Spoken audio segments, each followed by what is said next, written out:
ఓం నమో నారాయణాయ నమశివాయ. మహాభారతంలో సభాపర్వం అండి. సభాపర్వంలో వచ్చేసి శ్రీకృష్ణుడి యొక్క అంతఃపురాలు అందామా లేదన్నప్పుడు వాళ్ళ భార్యల అంతఃపురాలు అందామా మీరే చెప్పండి. ద్వారకలో వచ్చేసి ఎలా ఉన్నాయి అండ్ మన కృష్ణుడి యొక్క భార్యలు ఎవరు, వాళ్ళకి ఉన్నటువంటి ఆ ప్రాసాదాలు అంతఃపురాలు ఇటువంటివి డిస్కస్ చేస్తాం. ఇక యదుసింహుడు అయినటువంటి శ్రీకృష్ణుడు హిమవత్ పర్వతం మీద వృక్షాలను నందనవనంలోని వృక్షాలను తీసుకుని వచ్చి అక్కడ ప్రతిష్ఠించాడు. సో ఆల్మోస్ట్ దేవలోకంలో ఉన్నవి హిమవత్ పర్వతం మీద అంటే భూలోక స్వర్గం, భూలోకం అటువంటి దేవలోకం అంటే ద్వారక అన్నట్టుగా అక్కడ అన్ని కూడా ప్రతిష్ఠిస్తూ ఉన్నాడు. ద్వారకలోని ఉపవనాలలో ఉన్నటువంటి వృక్షాలు ఎరుపు, పసుపు, లేత ఎరుపు, తెలుపు రంగు పూలతో అన్ని ఋతువులోని ఫలాలతో శోభిల్లుతున్నాయి. సో ఈ ఋతువులో ఈ ఫలాలు అంటే ఆ చెట్టు, ఈ ఋతువులో ఈ పువ్వులు అంటే ఆ చెట్టు, అలా ఉంటూ ఉన్నాయి. సహస్రదళ పద్మాలు అంటే సహస్ర అన్నప్పుడు వెయ్యి దళాలు అంటే 1000 రేకులు ఉన్నటువంటి ఆ పద్మాలు పువ్వులు, వేల కొద్ది మందారాలు, అశోక, కర్ణికార, తిలక, నాగమల్లిక, కురువ, నాగపుష్ప, చంపక, తృణ, గుల్మ, సప్తపర్ణ, కదంబ, నీప, కురవక, కేతకి, కేశర, హింతాల, తల, తాటక, తాళ, ప్రియంగు, వకుల, పిండిక, బీజావుర, ద్రాక్ష, ఆమలక, ఖర్జూర, మృద్విక, జంబుక, ఆమ్ర, పనస, అంకోట, తిల, తిందుక, లిద్రూచ, అమ్రాతక, క్షీరీక, కంటకి, నాలికేర, ఇంగూద, ఉత్రోషక, కదలీవన, జాతి, మల్లిక, పాటల, బల్లాతక, కపిద్ధ, తైతబ, బంధుజీవక, ప్రబాల, అశోక, కాశ్మరి, ప్రియంగు, బదరి, యవ, స్పందన, చందన, షమ్మి, బిల్వ, పలాశ, పాటల, వఠ, పిప్పట, ఉదుంబర, ద్విదల పలాస, పారిభద్రక, ఇంద్ర, అర్జున, అశ్వత్థ, చిరుభిల్వ, శోభంజన, భల్లట, అశ్వపుష్ప, సర్జ, తాంబూల, లత, లవంగ, క్రముక, మున్నగు, ఫల పుష్పజాతి వృక్షాలతో వివిధాలైనటువంటి వెదురు వృక్షాలతో ద్వారకా నగరపు చుట్టుపక్కల వనాలన్నీ కూడా నిండి ఉన్నాయి. నందన వనంలో ఉన్నటువంటి వృక్షాలు, చైత్రరథ వనంలోని వృక్షాలు, యదునాథుడు శ్రీకృష్ణుడు ఆపురానికి చుట్టూ కూడా పాతున్నాడు. సో అద్భుతాలైనటువంటి పువ్వులు, పండ్లు, ఇక గొప్పవైనటువంటి వనాలను తలపించే చెట్లు, ఇవన్నీ కూడా ఈ ద్వారక నగరం చుట్టుపక్కల అక్కడక్కడ మొత్తం నాటించేస్తున్నారు. ఇక నగరంలోని దిగుడు బావులు, పెద్ద బావులు వేల కొద్ది పద్మాలతో, కలువులతో, పసుపు, ఎరుపు, పుప్పొడులతో నిండి ఉన్నాయి. ఇప్పుడంటే మనకు మొత్తం మోటార్లు, కాలువలు, అప్పట్లో వచ్చి ఎక్కువ బావులు, దిగుడు బావులు, మొత్తం మెట్లు అద్భుతంగా కట్టే బావులు ఉండేవి అప్పట్లో. ఇప్పటికి మీరు గుజరాత్లో, రాజస్థాన్లో మీరు కనుక చూస్తూ ఉన్నట్టయితే అసలు ఆ మెట్ల బావులు చూస్తే పిచ్చెక్కిపోయింది అనమాట. గ్రాఫిక్స్ నిజమని అట్టుకుంటే అంత అద్భుతమైన కట్టడాలు ఉంటాయి అన్నమాట. ఇక ద్వారకలోని గృహోపవనంలో నిర్మలమైనటువంటి నీటితో నిండినటువంటి నదులు, సరస్సులు ఉన్నాయి. అవి వికసించిన కలువలతో కూడి ఉన్నాయి, అనేక ధ్రుమాలతో వ్యాపించి ఉన్నాయి. ఆ గృహోపవనంలో నదులు మనుల రజనతో కూడినటువంటి ఇసుకతో నిండి ఉన్నాయి. మదించిన నెమల సమూహాలు, కోకిలలు ఉన్నాయి. లోకంలోని పర్వతాలన్నీ కూడా వాటి అంశాలతో ద్వారకలో ఉన్నాయి. అక్కడే ఏనుగుల గుంపులు, గోవులు, మహిషాలు, వరాహాలు, మృగాలు, పక్షులు నివసిస్తూ ఉన్నాయి.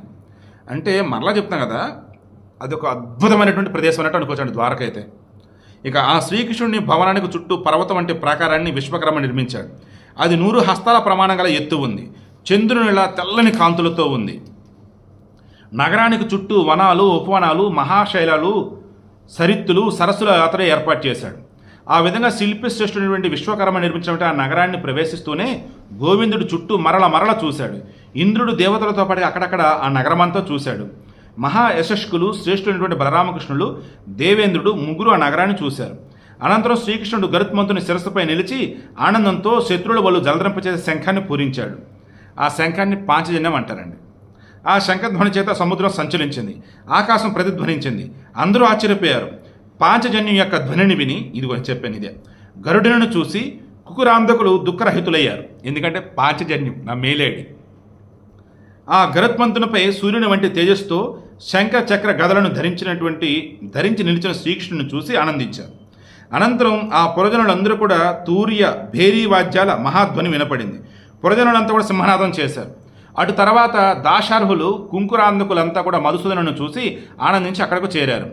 రాజైన ఉగ్రసేనుడు వాసుదేవుని ముందుంచుకొని వేణుశంఖ ధ్వనులతో వాసుదేవుని భవనానికి వెళ్ళాడు. దేవకి, రోహిణి, ఉగ్రసేనుని స్త్రీలు శ్రీకృష్ణుని ఆనందించడానికి వారి స్థానాల్లో ఉన్నారు, శ్రీకృష్ణుని అభినందించడానికి. అతడు సమీపించగానే వారు యథోచితంగా సత్కరించారు. బ్రహ్మద్వేషులంతా మరణించారు. అంధక వృష్ణి వంశీలంతా విజయులయ్యారు. అని పలుకుతూ స్త్రీలందరూ మధుసూదనుని సాదరంగా చూశారు. అనంతరం శౌరి గరుత్మంతునితో తన భవనానికి వెళ్ళాడు. శ్రీకృష్ణుడు మణిపర్వతాన్ని సముచితమైన చోట ఉంచాడు. మణిపర్వతం ఎవరిదండి? ఈ నరకాసురుడు ఈ కొంత వేల మంది 16,000 మంది కన్యకలను పట్టుకొచ్చి బంధించి ఉంచాడు కదా, అలా ఆ పర్వతం పట్టుకొచ్చాడు కదా. సో దానిని అంతా కూడా ఎక్కడ ఉంచారు, మళ్ళీ డ్రాప్ అయ్యాను అక్కడ. శౌరి గరుత్మంతుడు వెళ్ళాడు. పుండరీకాక్ష శ్రీకృష్ణుడు తీసుకుని వచ్చాడంటే ధనాల రత్నాల సమయం నుంచి తన తండ్రిని చూడగోరాడు. అటుపై మహాయశస్వి మహాభుజుడు విశాలమైన ఎర్రన కన్నుల మధుసూదనుడు ముందుగా గురువైన సాందీపుని యొక్క పాదాలను స్పృశించాడు.